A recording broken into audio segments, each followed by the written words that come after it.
Hello everyone, I am James Milan and welcome to this episode of our Criminal Justice Reform Series through ACMi's Public Affairs Division. We are going to be speaking today to two important members of a new organization. New Beginnings Reentry Services is intended, I think, to provide support at a very crucial time, and that is for women who are emerging from prison and need to have some help in terms of readjusting to life out in the world. So we're lucky to have both the founder of the organization, Stacey Borden, and Kristin Phillips as well, who, if I understand correctly, has moved from being on the board of directors to now being the director of development and fundraising. And I bet you've got some work to do. I certainly do. With that. We'll talk about that and other things as well. But let's just start by finding out from you, Stacey. I know it's a new organization, founded, I think, last year, 2016, Yes. Is that right? So tell us, how has it even come about? How did you develop this ambition to create New Beginnings? So it started, I believe, back in Framingham, MCI Framingham, as an inmate. And from my own past traumatic history, from sexual abuse and substance abuse into the criminal justice system.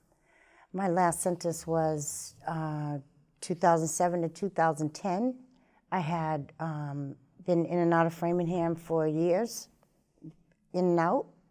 And this past time, something changed, something shifted. And I think the shift was, it was a cumulative shift. I started hearing that my parents were really needing me, and I started seeing that the women were probably the same as I was for once in my life. And so I took a different direction in the prison, and I went into what's called the CRA program, the Correctional Recovery Academy, which was a behavioral program. And once in there, I started really connecting to women who had suffered the same trauma in substance abuse as me.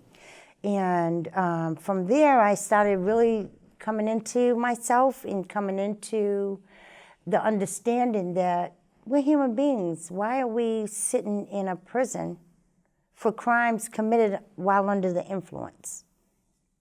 Or from the traumatic event that led to the criminal behavior. Most were nonviolent offenders. And in this program, I started realizing that, wow, how come we keep coming in and out of here? You know, what's out there different? And the more I started questioning myself with that, the more I started realizing women who are, you know, committing the same crimes over and over kept coming back over and over. And I started saying, wow, how could anybody serve 20, 10, 5, or my 3 and expect something different out there if you're not gonna, you know, put forth the effort? And then I said, well, how could we put forth the effort if we don't know what's wrong with us in the first place? And so if there's nothing out there to go to, we just recidivate. We go back to the same thought, same behavior, and you're back in the same system. And I promised myself that I was gonna do something different. And as I left the prison, I promised the women I was gonna get out. And we was gonna make a change, and we would figure it out. We'd develop a program so we probably never have to go back again. And so it started in that 5x8 cell. Clearly there are things that are very similar for people coming out of prison, whether you're male or female, in terms of the difficulties in adjusting and the challenges that are there, and the various ways in which you can slip right back into old patterns. But we're here to talk about women specifically today, and what should people understand, I think, about women coming out of prison versus men that is, you know, a more unique situation for women? Kristin, would you? Well, first of all, probably a safety issue. You know, a lot of women that are coming out of prison often do not have the same family support systems that men do. Oftentimes when men are in prison, there's often a woman who is bringing their children to visit them, which is so important, but women, that's not often reciprocated. Oftentimes women don't see their children because there's not a dad or a family member to come. Probably they'd be relying on another woman to do it. Exactly. Perhaps a sister Precisely. or a mom Yep. or a friend Yeah. or something like that. Yeah, so a lot of times they'll come out and many of them will go right into shelters. Many of them will find themselves on the street. So there's issues around safety. I would say that's probably the biggest obstacle for women. And Yeah, when women come out, I know for me, I mean, I was fortunate. My family was still available. But if you think about women who are serving time for trafficking or manslaughter, and they either are coming out on parole or have wrapped their sentence, we have nothing. There's very minimal services. So we have resources, but nothing to shelter them. So imagine a woman that have been sentenced 20 years and their family said, okay, we're done with you. The state of Massachusetts says if you have children, your children, if family members don't pick up your children, they're going right into DCF, Department of Family Services, right? And then adoption procedure starts. right. Is it 2 years? Two and a half years. State law says if they'll put you in the magazine or newspaper to say we're trying to locate you, but they know where you are. So are you saying that if you're 2.5 years incarcerated or out of circulation, so to Yes, speak, exactly. not available, not accessible, then that is sufficient time for them to instigate proceedings to have your Yes. child adopted away from you? Is that? Yes, absolutely. So I think that's one of the biggest things for me. I haven't had the ability to have any children, and I just couldn't imagine what happens with the woman when she has to experience that traumatic event coming out. So if she has traumatic events going in, and then she has that unresolved, the prison has probably, the last that I knew, the statistics showed, 2 mental health counselors, therapists licensed in the state of Massachusetts for women incarcerated. Yes, and In there the are state- thousands and thousands of women incarcerated. Yes. And so when do they have that need met? Mentally. So they have substance abuse services. I appreciate that. But what happens with the mental health? So she then comes out, and then she has lost her children. Some of them who haven't had adoption proceedings, they still don't have parental rights, and then they have to face going in the court system to get parental rights back, and then it starts the reunification process. But then you have to try to even get a license or a mass ID or welfare, food, services, something. What happens? And those proceedings won't start until you have a home to live in. You can't That's have a right. child in a shelter. I mean, you Yeah. can, but if you're coming out of incarceration, you can't. Yeah. So tell us a little bit, explain to us, what are the first services that you are going to be committing that organization to providing? Because there's a bunch, and you probably can't do everything right away. Right. So how are you going to proceed? So right now we are doing case management, very minimal. We have resources in the community that we have been able to have partnerships with to try to get a woman into some GED program services, some job training services, connect them with some housing services. We have support services down at Step Rocks Recovery Center. We do a support group every Friday evening at 5:30 to 6:30. Sometimes we extend it to 7:30, just to see if some older women who have already migrated into the community can come in and help the new woman who's coming out and see what type of services they can connect them to, and just really give them the support and say that we're here. Yeah. Our ultimate goal, of course, is to acquire a building to then start really doing some therapeutic work. And we have a really good curriculum set up. There's inclusive of fundamental programs that are the substance abuse halfway house programs that are available for women to go into, but nothing set up for reentry, nothing for them to really be grounded in their mental health services, really reunification with their children, really get to the core of what brought them to the prison in the first place. The program that you imagine that the women would enter is an 18-month program, is that right? Yes. Is there data on which you're basing that decision, or how do you know that that's a good time frame? Yeah, so statistics show that women normally would recidivate after a year and a half. Exactly. Okay.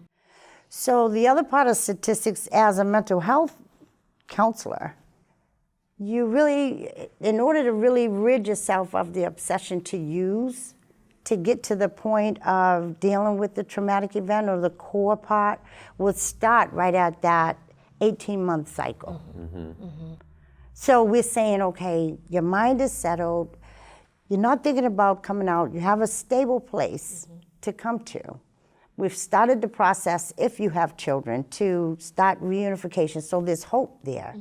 And let's start doing some dramatic expressive therapy, some dramatic art, some psychodrama therapy. Let's dance. Let's play with the little person inside so they can grow up and know that by the time you reach that door, you've already done the job training, the job exploration. We've already set up for housing. We've got applications in with parenting classes. We have promises from different professors from different universities and colleges that are willing to come in and do in-kind donation time to develop some, prep courses for college. Let's get to the core of the trauma. Let's connect you to some real therapeutic work and some outside therapeutic processes. That is an ambitious and absolutely compelling effort, and also one that clearly, from the answers that you were just giving, is going to depend on you having good partnerships and collaborations with a number of other social support organizations. Yes. That's right. How much of a challenge is that, just to find the right kind of partners and to get that going? Right, well, that's exactly what we're building right now. We have, partnerships with the Urban Ministry in Boston, and they do some great work in the community. They have a shelter. They also have a new program called Believe in Success, which is job training for women, mostly coming out of shelters, but we've partnered with them, and they said that they would love to do work with the women at New Beginnings. There's a place called the Haley House in Roxbury that trains people to work in the food industry and leadership and community gardening, so they're a wonderful partnership, but we're still in the building phase of finding other organizations that, that we can work with to support the women at New Beginnings. So clearly, from the way that you've described the work that's in front of you, the finding and the acquisition and the buying of this building is absolutely crucial to doing what you need to do. Yeah. How are things going? Pretty well. We've been doing some fundraising. We had a fundraiser over at the First Church over in Belmont, and it was V-Day, which is Eve Ensler of the Vagina Monologues, and we raised about $8,000 for New Beginnings. So we're not, they're small. Sure. But we're also, we're working with an amazing grant writer right now, and she is helping us with that process. And we have a couple of grants that we're waiting on right now, some larger grants that would enable Stacey to come off of her full-time job and really be able to dedicate time to, purchasing a building and getting the program to, So as of solidify. At the moment, you're needing to work a job.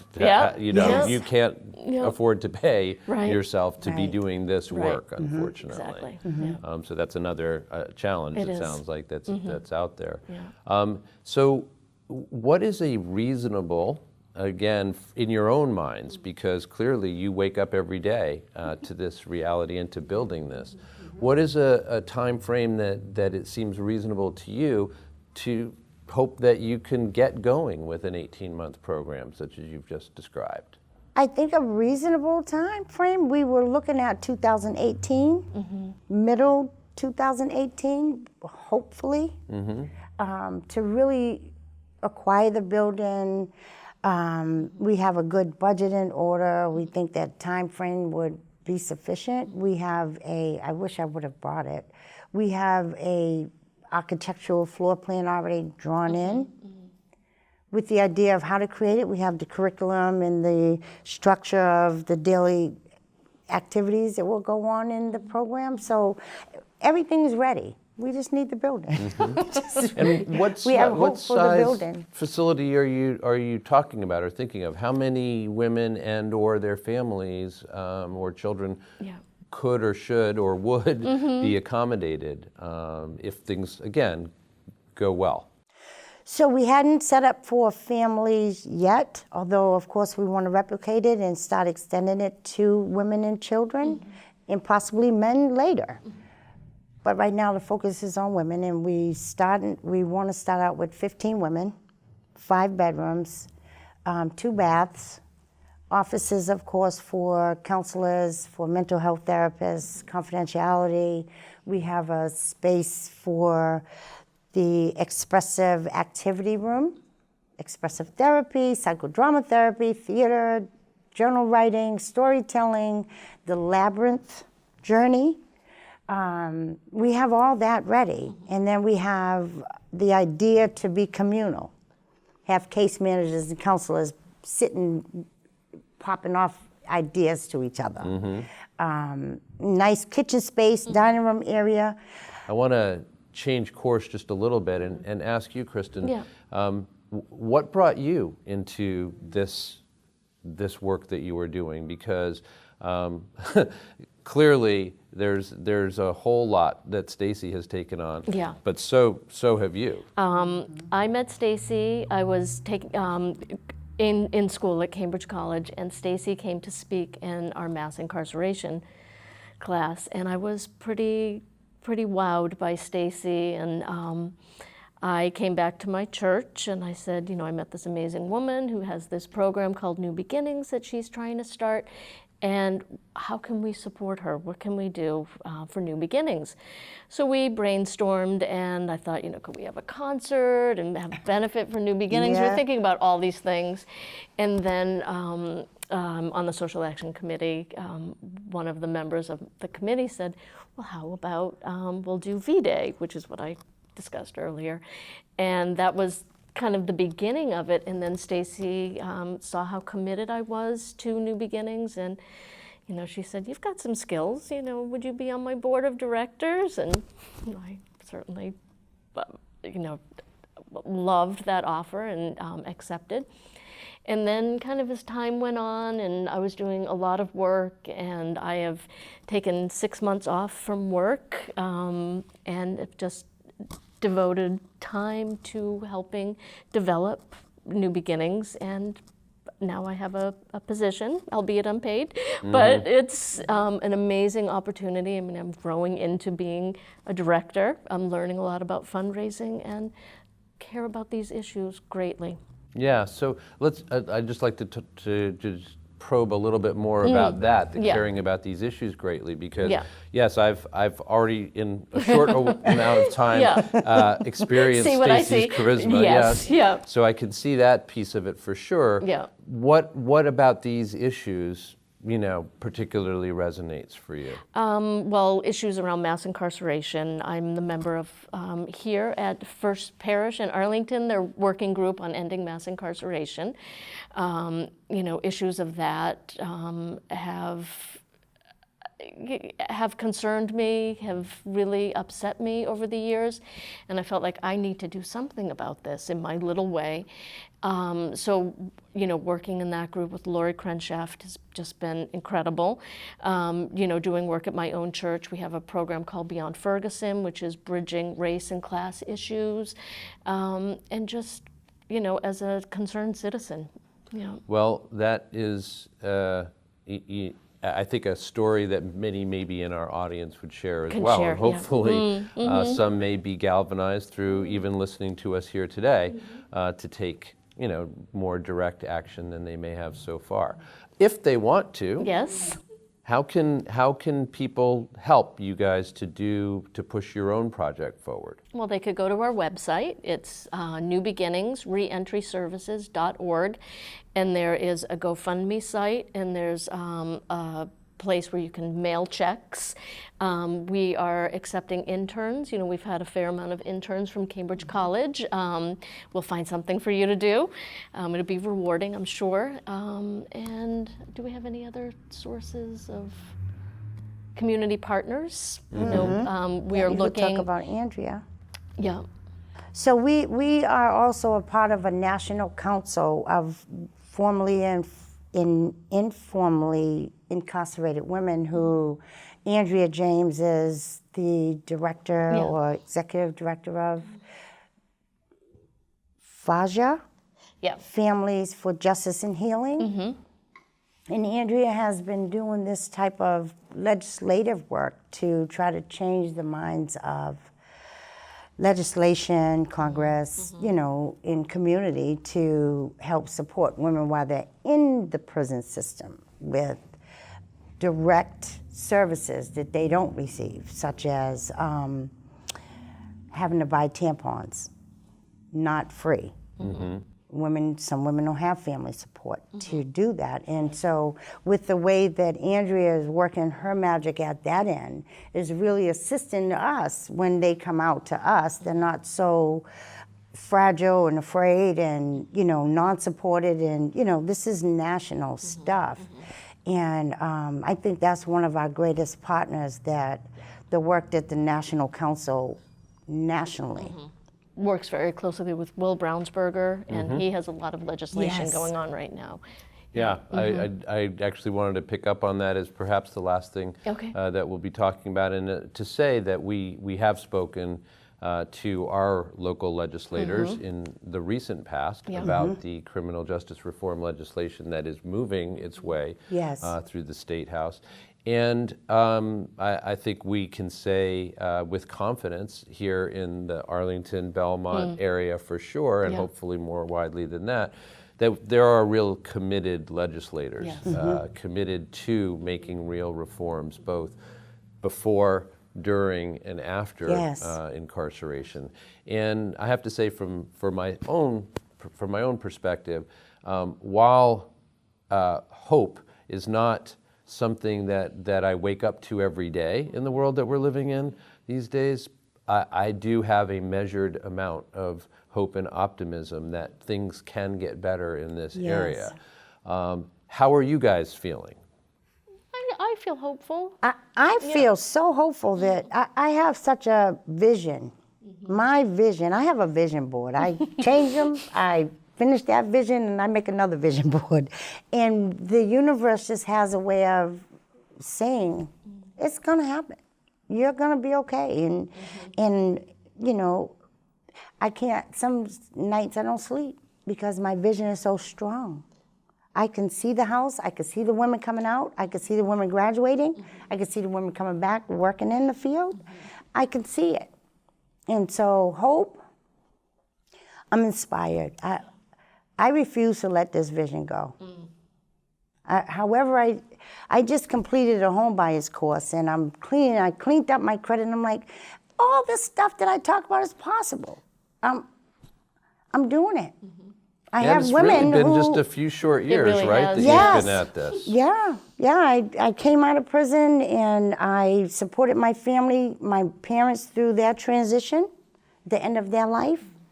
I was able to do some healing through that. I feel really grateful that I was present. I was clear, not with the substance. And within a year, they passed. And I went on to college, and I stayed the course. And as soon as I graduated, I said, I'm going to tackle this 501c3. It's going to happen. And so I just took a home buyer's. I said, we're going to get the property this way, or we're going to get it this way. If I stay full-time, I work for an amazing organization.